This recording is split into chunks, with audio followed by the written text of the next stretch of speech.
sudah tersangka. Dan untuk membahas lebih lanjut pemirsa terkait dengan kasus ini, kita sudah terhubung melalui sambungan virtual dengan Lucky Nurhadianto, seorang kriminolog dari Universitas Budi Luhur. Halo, selamat sore Mas Lucky, apa kabar?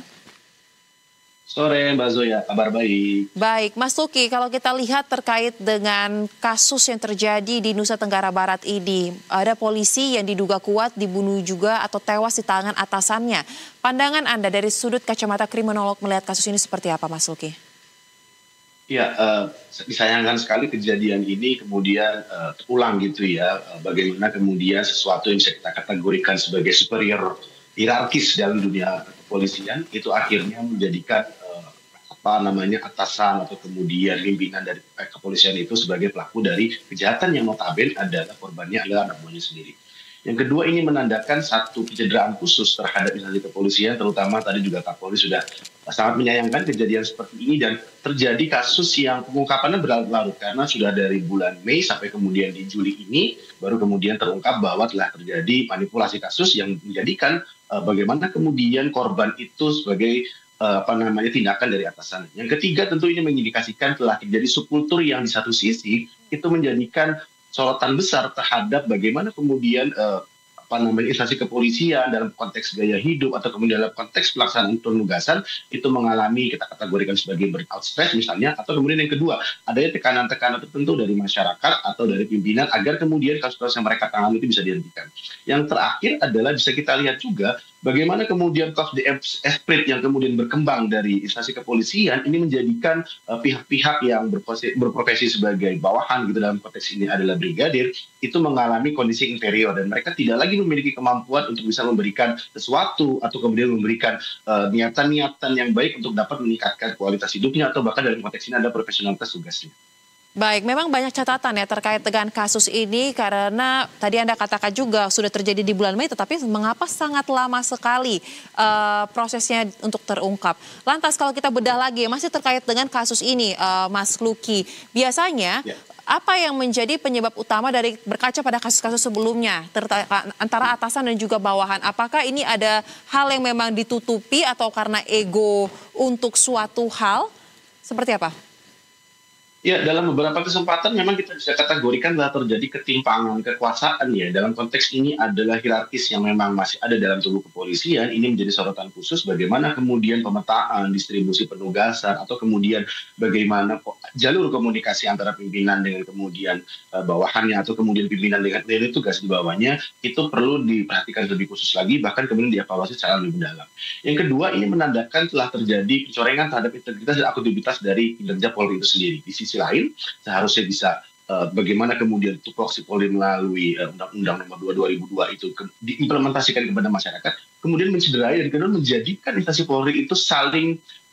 beradu di antara tingkatan-tingkatan leveling perwira atau kemudian dalam konteks brigadir atau bahkan dalam konteks yang lebih tinggi lagi. Yang ketiga, mengindikasikan apakah kemudian beban atau kemudian dalam konteks ini kesehatan mental dari aparat itu perlu ditangani lebih lanjut lagi, sehingga dibutuhkan kajian lebih mendalam atau kemudian instrumen setelah terjadinya pelanggaran yang telah di PTDH-kan bagi anggota yang kemudian terlibat di sana, itu bisa jadi salah satu early warning diutamakan dan kemudian menjadikan perlindungan itu sebagai upaya untuk pengungkapan kasus agar kasus-kasus serupa tidak terjadi di kemudian harinya. Baik, nah Anda mengatakan transparansi seringkali dipertanyakan untuk kasus-kasus seperti ini dan bukan kali pertama sebenarnya terjadi ya atasan yang menggunakan kesuperiorannya terhadap bawahannya. Lantas untuk kasus ini sendiri karena bukan kali pertama, apakah sudah saatnya mungkin menggandeng pihak lain agar pengungkapannya mungkin bisa dilakukan lebih secara objektif dan profesional, karena kan sebenarnya ini yang paling penting agar nama citra baik Polri juga menjadi baik lagi di masyarakat. Saya sepakat dengan Mbak Soza ya, tadi sudah saya sampaikan bagaimana peran dari tidak hanya kemudian instansi Polri dalam konteks ini dari divisi Propam dan memberikan pengawasan dan pembinaan kepada anggotanya, tapi di sisi lain bisa mengoptimalkan peran dari lembaga negara, dalam hal ini adalah Kompolnas yang memiliki tupoksi untuk memberikan pengawasan terhadap kinerja kepolisian. Tapi tidak hanya kemudian terbatas pada itu, keberadaan misalkan instansi yang profesional seperti lembaga psikologis atau kemudian LPSK yang memang seharusnya bisa menjadi stakeholder bersama jika memang polisi yang terlibat dalam konteks tindak oknum yang terlibat dalam kekerasan terhadap anggotanya, sehingga optimalisasi terhadap pengawasan itu tidak hanya sekedar berada di internal kepolisian, tapi justru di sisi lain bisa menumbuh kembangkan dan bisa mengoptimalkan peran serta masyarakat, baik dalam konteks ini ada lembaga negara yang memang terlibat langsung dalam konteks pengawasan kepolisian, atau pihak-pihak lainnya yang memang di satu sisi memiliki concern terhadap transparansi dari kepolisian itu sendiri. Baik, lantas kalau kita lihat sampai dengan hari ini, Mas Luki, apakah Anda melihat dari pengawasan internal Polri, Propam, ini sudah memiliki komitmen juga untuk dapat mengevaluasi terkait dengan bagaimana kinerja dari anggotanya, apalagi menangani kasus-kasus yang berkaitan dengan anggotanya sendiri. Karena kan bukan kali pertama ya, jadi sudah ada perbaikan kah? Atau sampai dengan sini Anda melihat masih seperti ini saja dengan kasus-kasus yang sebelumnya sama saja? Ya, memang yang pertama kita juga menyayangkan ya kejadian ini terulang lagi. Yang kedua kita juga patut berapresiasi kepada kepolisian karena ternyata dalam konteks perkembangan kasus ini secara jangka pendek mereka juga sudah menggandeng beberapa instansi seperti lembaga forensik di Universitas Mataram seperti itu untuk bisa memberikan second opinion atau sightseeing baru terhadap perkembangan kasus ini yang pertama. Yang kedua adalah dalam konteks ini ternyata